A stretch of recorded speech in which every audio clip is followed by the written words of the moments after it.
So there's the saying, hell hath no fury like a woman's scorn. I'm sure you haven't heard of it, it's pretty underground. But today, I think we're experiencing a prime example of it. I mean, we have got receipts for days. Folks, this is a petty revenge story that I think goes beyond petty and straight up to social nuclear fallout. Threatening not to let a man be on his child's birth certificate unless he goes to family therapy with his ex so that she could potentially get him to sleep with her again. Forcing their child to become a gymnast, to live through their daughter's success. Being caught on Roblox trying to scam children. Yeah, interesting. With other screenshots of straight up bullying kids online. What a prime person. But yeah, there is just texts and screenshots and callouts for days, even faking a dating profile, but then sending these potential dates to the OP to try and create this assumption that OP is cheating on the boyfriend that this woman is desperately clawing back for. So, okay, where does this all begin? Well, it starts here in petty revenge. Bought my stalker's domain name and made her a website. I bought my stalker's name and made a website mocking her. So, my stalker is my ex's daughter's mother. We meet the end of 2019 and hit it off. We were trading worst ex stories and he was telling me how anytime he tried to date someone that as soon as she found out, she'd immediately start telling their daughter that her dad was trying to replace mommy and would make their daughter hate whoever he was dating. So I'm going to give some backstory, so sorry if my post is long and boring. My revenge is at the bottom. Now, it was probably about 6 months into dating when I met his daughter. Our daughters meet because we randomly bumped into each other at Target. His daughter and mine hit it off, and they were both asking for a playdate.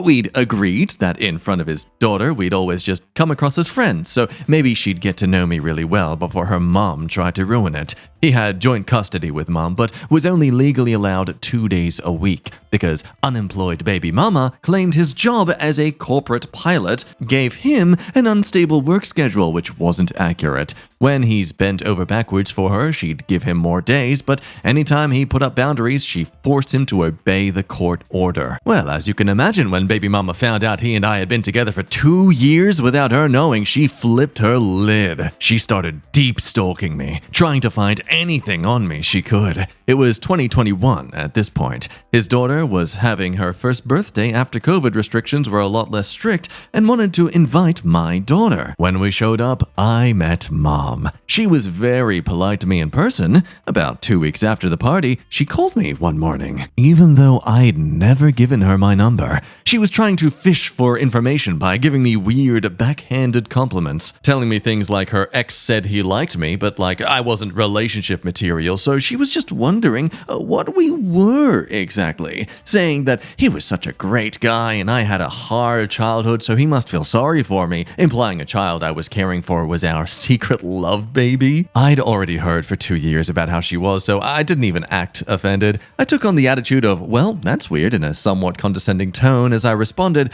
but I responded in a very cheerful manner, like when she told me she had an investigator look into me because I attended her daughter's birthday. I just replied with, and that's kind of weird. Do you investigate all guests, or was I just special? Anyways, after this very weird phone call, my boyfriend obviously flipped his own lid. He then called her, screaming, demanding to know what the hell she thought she was. After that, her alienation of his daughter started. And so that's these screenshots, accusing OP's own daughter of being the man's own child, as if that's why they've kept their relationship secret from the mother for 2 years. Because the man's ashamed. Of course, that's got to be it. He hasn't just moved on, no. I had a hunch she was easily embarrassed, and I wanted to ruffle her feathers for her very intruding call. Up until that point, I'd never been in any Las Vegas parenting group, nor had any interest, but I decided to look in each group at the members, and then I joined every single group she was in. I then threw up a very vague post describing what happened after the party. Now, I never mentioned her name, but I acted like I cared what people thought, and I just didn't want to ever unintentionally offend anyone, so what would be the proper protocol be for playdates if someone had been in the adult industry for a year when they were 20. I made sure to clarify that I made a total of between 13 to 15 movies, with the majority being solo scenes, so basically like OnlyFans of today. I was never well known either. Y'all, her own friends were commenting with, "What a piece of Schmidt woman this must be who had done this to me." Not one person was on her side. In every group, my post was at the top of the page. A few parents that knew her private messaged me and asked if my post was about her, and when I was like, I wasn't going to name her, but yeah, I'm guessing she's gossiped about me and that's why you knew, they told me she's been sharing my old adult content links for like a week and telling parents that I had my job at a private school under a false identity and I was no different than a drug dealer, child trafficker, or child molester. None of any of that was true. I had to undergo an FBI background check, get fingerprinted, and get a sheriff's card for childcare. So as you can imagine, things got worse and worse. My once perfect and happy relationship became this weird reality of feeling like I was watching my best friend slowly die of some type of cancer. She had affected his relationship with his daughter so much that there was a period of maybe 5 or 6 months where she was advocating for her mommy and daddy was a horrible bully and she didn't want to be with him.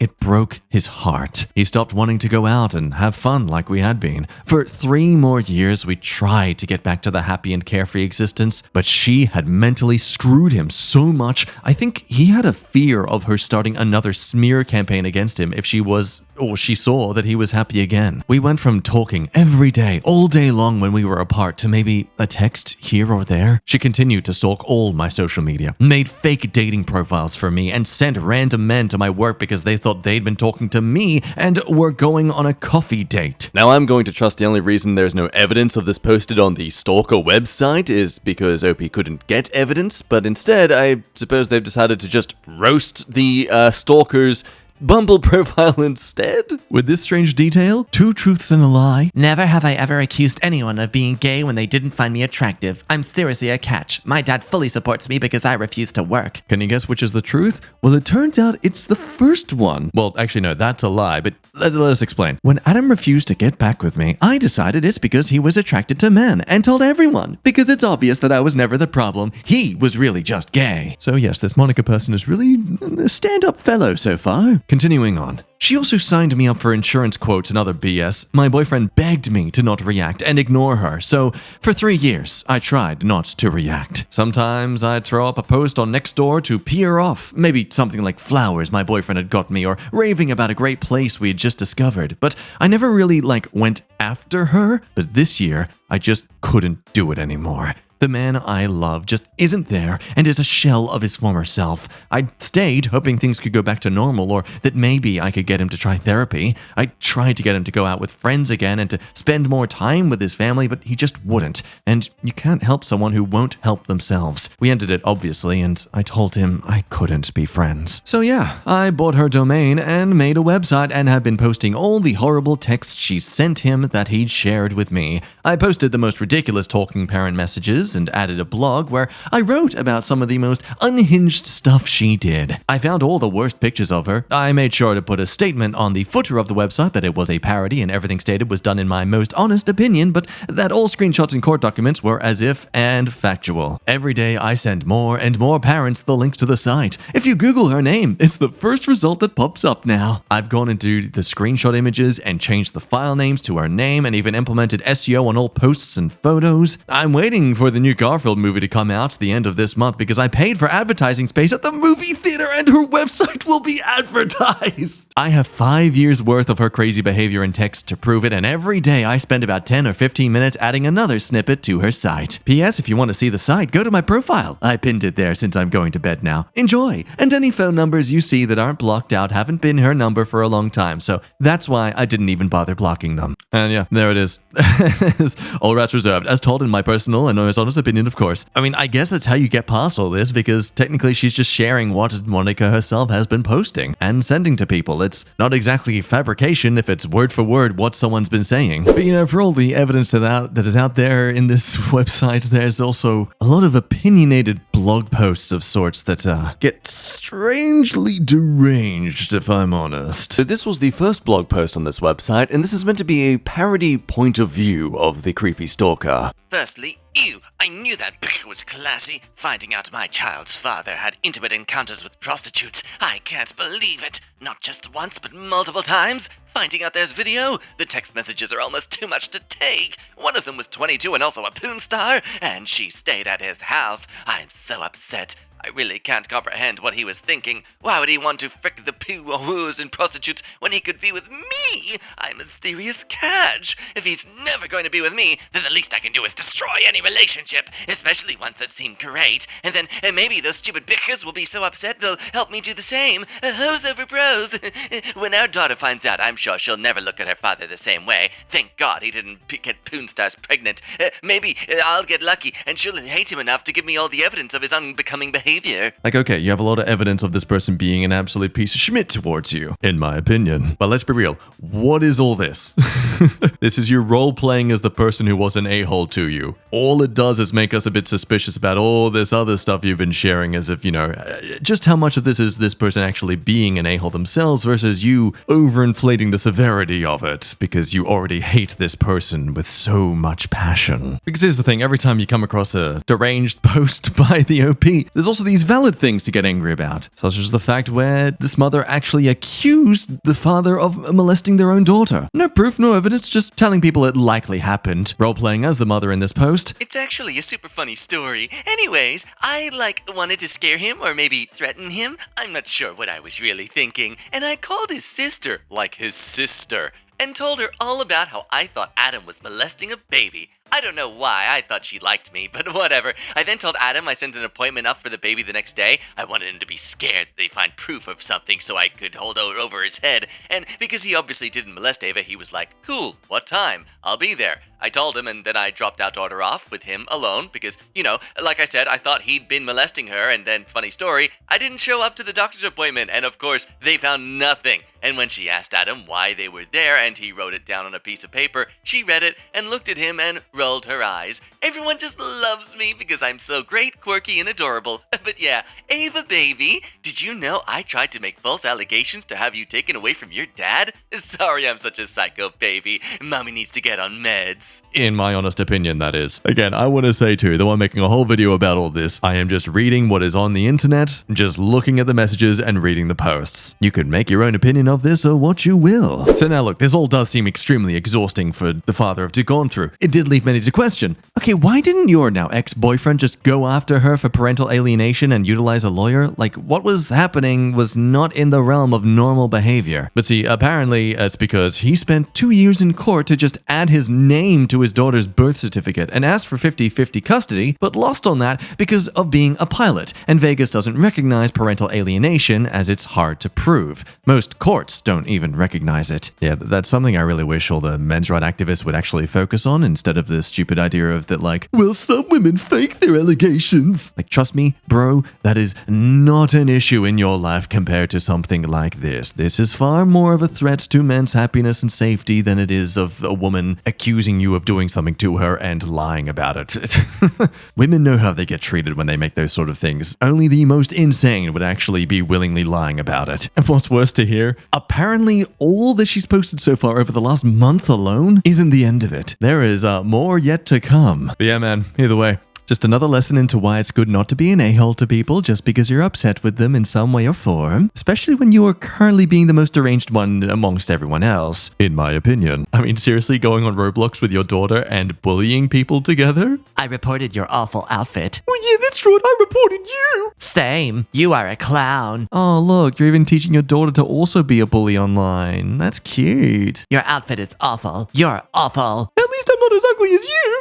I'm not ugly. Okay, but since we're reading allegations of everything online, let's consider this person's comment, because it turns out OP may not be the most innocent in this either. Holy moly, I went on a deep dive on you. Did you really lie about a missing baby to get your ex-boyfriend back? I mean, you legally changed your name and have 5 other pseudonyms? It looks like you went to the press to out a man you only knew for 3 months who wanted you to get an abortion and made fake pages of him too? I checked out your website. Monica doesn't come off that unhinged. You do. Who has this type of time? You're not even with your ex anymore. This is not a healthy outlet to let out your feelings. It's giving BPD. And then going on to give the typical, you need to seek therapy, blah, blah, blah. This has damaging effects, etc., etc. Because yeah, here's the thing, and this is why I haven't really bothered to review every single screenshot and stuff, because there's quite a few of them where it just sounds like a typical ex-couple arguing over pedantic things regarding child custody. People saying that, like, Monica seems entirely reasonable in 99% of her messages, OP seems to be the stalker and is obsessed with painting Monica in a bad light. But I'd also have to say, that said, this is also this person sort of exploding after all the treatment they got from Monica in the first place. You know, it's like that kid in school who finally snaps after being prodded and poked enough times, and then only that kid is the one who gets in trouble. I feel it's safe to argue that OP in this case is that school student who body slams their bully after they get punched in the stomach too many times. And yeah, there's a lot of this. People who've been reading all the messages as OP has invited people to do, they're realizing that, okay, yeah, Monica is a bad person. She's no saint in how she's been alienating the father, but the way OP's been responding to this and handling it and just absolutely putting her on blast like this. But okay, here's to weave another complicated thread to this whole thing. So I'm in the editing room right now, going over these accusations on the OP themselves, particularly this one. Went to the press to out a man you only knew for 3 months who wanted you to get an abortion and make fake pages of him too. Do you want to know what this is about? It's about this. Ex-girlfriend of Mark Hamill's son says the Star Wars actor tried to force her to get an abortion. TLDR, OP met the son of Mark Hamill named Nathan, and they went on a date of New Year's Eve. What was that, last year? So in 2015, after dating for 3 months, so they were actually in a relationship for 3 months, she then discovers she's pregnant. But then Nathan doesn't like this, and even his own parents, Mark Hamill and his wife, tried to pressure her into getting an abortion. She thought that they had booked her into an ultrasound, but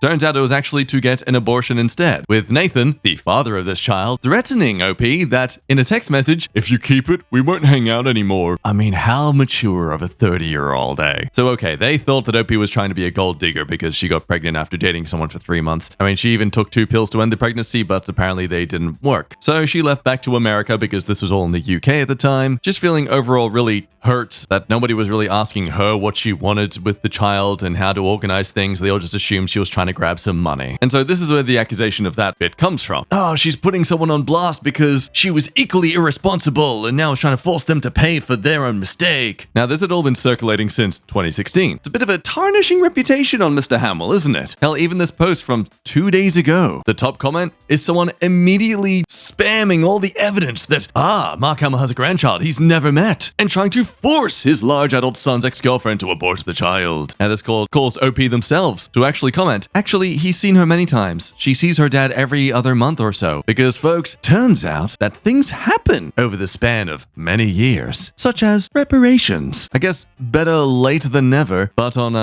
late last month, OP reached out to a bunch of people to try and help clear the air about this whole drama. Apparently, Mark's family and her child, they're all good now. Everything's in the clear. There is no more shaming and accusations and trying to alienate this child from the Mark Hamill's family. Nathan has taken up the responsibility of being around his child.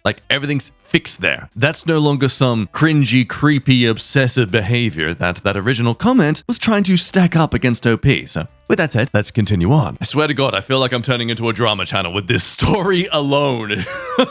I really feel like I'm reading an example of the Johnny Depp versus Amber Heard court drama. It's not so much that one person is purely innocent compared to the other, it's that they're both bad, it's just one is being louder about it than the other. Because again, parent alienation is a scummy thing, it's a disgusting thing to psychologically turn someone's child against them. And to go as far as accuse their child of being, assaulted by their father, all this sort of stuff, the ramifications of that. We know how disgusting that is. We all collectively agree that we would get pitchforks and happily set that sort of person ablaze. It's Salem witch trials of blind accusation and fabrication, Either way, it'll be interesting to see how this whole thing goes ahead, because Opie has been posting this stuff on this website since late March. And as it turns out, Opie has signed up Monica's emails for updates on this website. So as people begin to say furthermore, more that, like, you know, for it to be a parody, there has to be some sense of humor of it. Personal opinions are considered fine online, but in the context of commentary, not wholesale blasting out of allegations. Like, okay, you have evidence of her being rude to kids online with her child, but for all we know, mums logged on with their daughter here to go after this person who's been bullying their daughter online the entire time. Doesn't make her seem like an a-hole, does it? Makes her seem like a great mom willing to put laxatives in their kids' food to hand to the bully levels of parenting. You know, I'm all for that. And that goes with this whole dating profile accusation too. Apparently Monica set a fake one up to get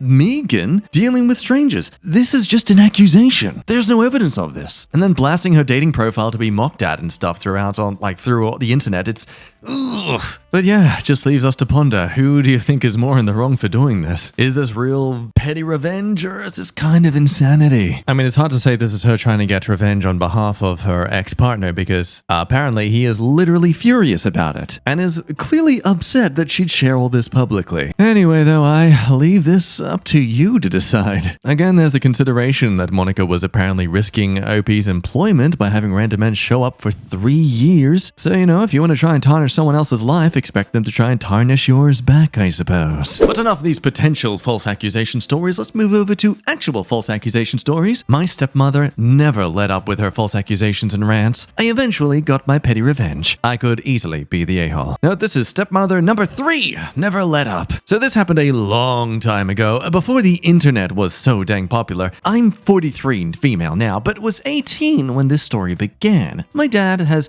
not always been lucky in love. He raised my brother and I from my age of 6 years old. Our first stepmother was, and still is, our mom, a title that is earned. He married our second stepmom in our early teens, but they split a few years later. Just after I graduated high school, he met stepmother 3. I had a part-time job and was attending college classes at the age of 18. I paid rent and helped keep the house and our pets taken care of. Even before moving in our house, Mama 3 was constantly there, whether or not my dad was. My best friends happened to be males. I worked with several others at a golf course. I did have a couple of female friends, but they lived an hour away. My dad understood that my brother and I still had a good relationship with our mom and was supportive, regardless of blood. Stepmommy 3 would often corner me between classes and work shifts while my dad was at work. They hadn't married yet she would try to lecture me on my behavior. She accused me of being lazy and ungrateful. She often tried to make me feel slutty for being friends with and hanging out with guys. The funny bit here was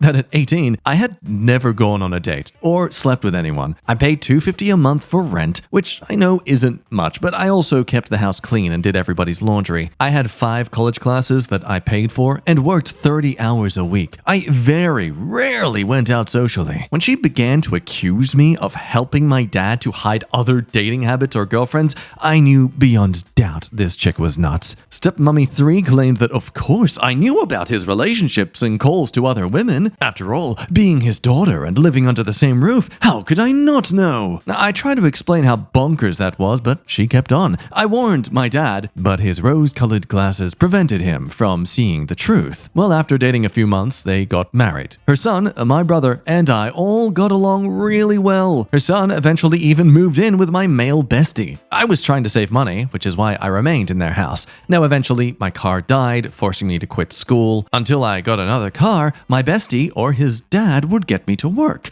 and a coworker brought me home. At that point, I worked 40 hours a week, still maintained the house, did laundry, even stepmother 3's, and looked after all the animals. She had brought her dog and expected me to take care of her too. Our little conversations became part of my daily routine. I pretty much turned her out most of the time. After all, my dad seemed happy. After 2 miserable years, I moved out. One evening, I overheard my stepbrother on the phone with his girlfriend. Recently had moved back in. He had mentioned that my bestie had called the house looking for him, but wasn't sure how bestie knew where he was. I calmly mentioned that I had told told him the last time we spoke. See, apparently my bestie and my stepbrother had a falling out, but neither wanted to worry me, so they didn't mention it. Well, Stepmother 3 heard that and completely flew off the handle at me. At this point, I had one full-time day job, one part-time night job, and one family that I babysat once a week. I was never really around beyond cleaning and sleeping. Stepmother 3 began yet again on my laziness and how I wasn't grateful for being able to live here. I'll live there. I was always out with guys and obviously allowing things to happen. Mind you, I was still a virgin.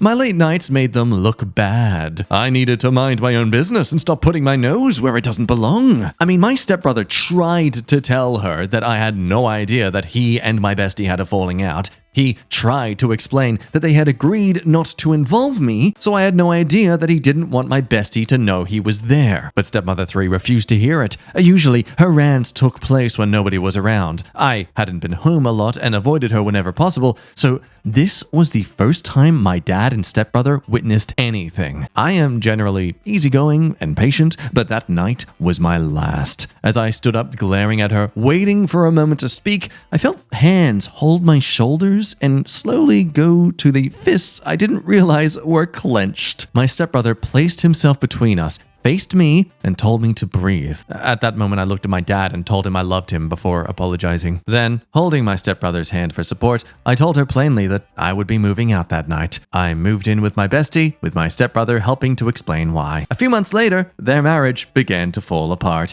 She accused my dad of abuse, which her own son denied in court. She accused him of stealing her money, which the bank proved untrue. She accused him of having affairs, which was easily shown to be a lie. His work schedule and his time home, proven by cameras from nearby businesses, showed he was always at one or the other. Now here's where my petty comes to play. Now perhaps I am an a-hole, but I simply don't care. I maintained a friendship with my stepbrother, well, former stepbrother, for a long time before losing touch. One day while holiday shopping, I found something that immediately made me think of Stepmommy 3. She loved ornaments and Disney. Now, I told my stepbrother what the item was and gave him the choice of whether she received it or not before handing it over. A few days later, Stepmother 3 called to thank me for her gift. She was absolutely gushing over the ornament and how it meant so much to her that I thought of her. I had the phone on speaker because my bestie and his parents were with me and aware of my gift. I could hear my stepbrother start laughing just as we all did. Then, the dingbat realized exactly why the gift of a Pinocchio Christmas ornament made me think of her.